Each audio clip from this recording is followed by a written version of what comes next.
Welcome to The Explainer.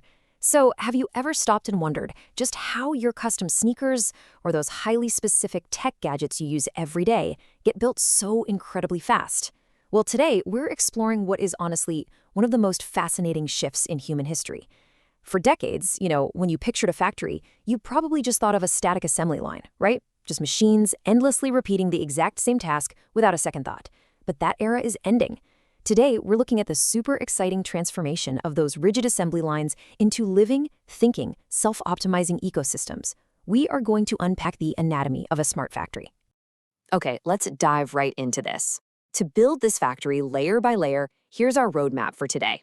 We'll cover the fourth industrial revolution, the power of real-time data, blending digital and physical worlds, AI and edge computing, cobots and custom manufacturing, and finally, cybersecurity and the future workforce.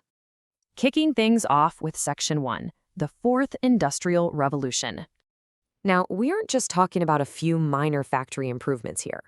To really grasp the sheer magnitude of this shift, we kind of have to look at our manufacturing history. Phase 1, that was basic mechanization. Then, Phase 2 brought us mass production. Phase 3 introduced computerized automation. And now, present day, a fourth major revolution is fully underway, Industry 4.0. This is literally a complete evolutionary leap in how we create things. So what exactly is Industry 4.0? Well, it's the fourth industrial revolution where factories evolve into connected, intelligent, and self-optimizing systems. Powered by the Internet of Things, this has absolutely become one of the single biggest trends influencing modern engineering. Instead of blindly following a fixed, unchanging process, an Industry 4.0 factory has this incredible ability to adapt on the fly. Moving right along to Section 2, the power of real-time data. Think of it this way. If the physical machines are the bones of the factory, the Industrial Internet of Things, or IoT, is the new nervous system. It's a single, shared network connecting all the machines, sensors, and control systems together. And why does this matter to us? Because this completely unprecedented connectivity generates massive amounts of real-time data on literally every single machine, process, and product on the floor. The factory is no longer operating in the dark. And the immediate impact of all that data is just staggering. You see, traditional supply chains rely on fixed processes, where changing a product means you're dealing with costly downtime for retooling. But Industry 4.0 supply chains, they use that constant flow of real-time data to respond instantly. Think about a car manufacturer instantly swapping from producing blue sedans to red SUVs on the exact same line, without even stopping. That is the true power of Industry 4.0, transforming a super rigid structure into a highly flexible, responsive network. All right, Section 3, blending digital and physical worlds. Okay, this is where things start to sound a bit like science fiction. Essential technology here is what's called the digital twin. Think of a digital twin like a highly advanced video game simulation of your real-world factory. It's a perfect digital replica of an entire physical production line. Engineers use this as a completely safe testing ground.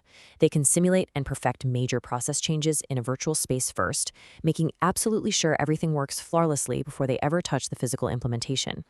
And working right alongside those digital twins are cyber-physical systems. These are systems that blend physical-mechanical processes directly with embedded computing and networking. Here's why this matters to you and really the entire industry. They aren't just dumb machines anymore. They do so much more than basic mechanical tasks. They are actually actively sensing their environment, communicating with a broader network, and making independent decisions in real time. Which brings us to Section 4, AI and edge computing. So, we've built the nervous system, right? Now we need to talk about the factory's brain. How on earth is this absolute avalanche of continuous data actually processed?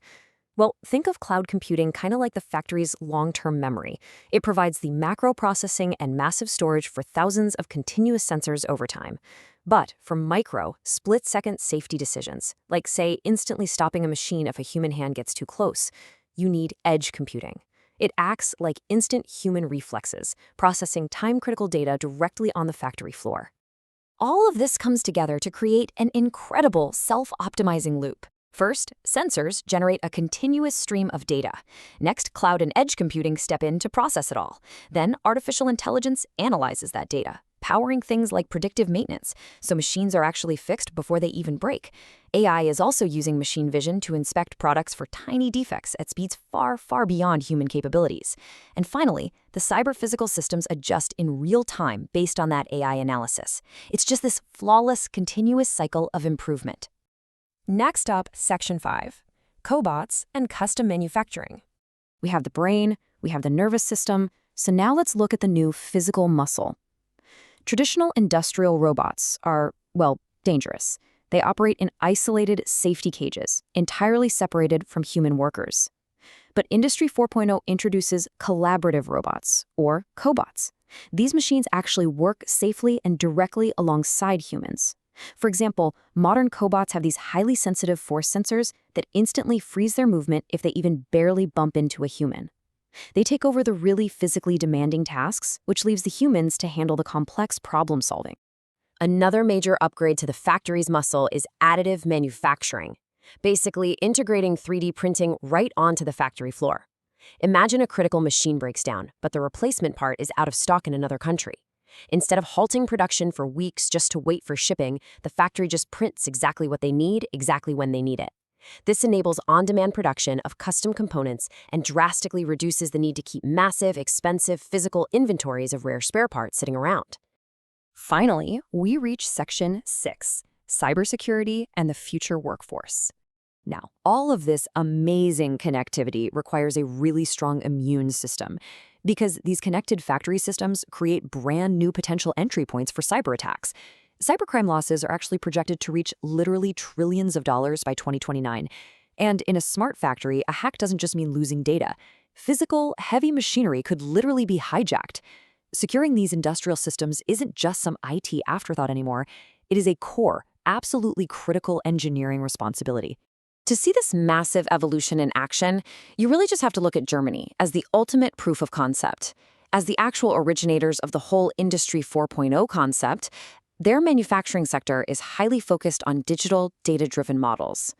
Companies there that are investing heavily right now in modern infrastructure, digital skills, and R&D are deliberately positioning themselves to emerge much, much stronger. They are proving that this transformation also involves prioritizing sustainable business models. And of course, this means the workforce running these factories has to evolve too, right?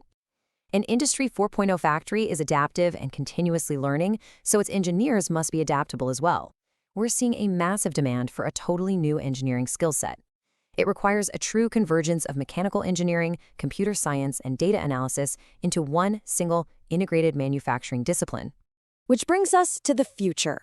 As these brilliant smart factories continuously learn and self-optimize over time, we have to ask ourselves, how will this new breed of mechanical engineers design them for a sustainable, lower-carbon future? It's a huge challenge, and honestly, it's exactly what we will be diving into in our next explainer as we shift our focus to sustainability. Thank you so much for joining me, and I'll see you next time.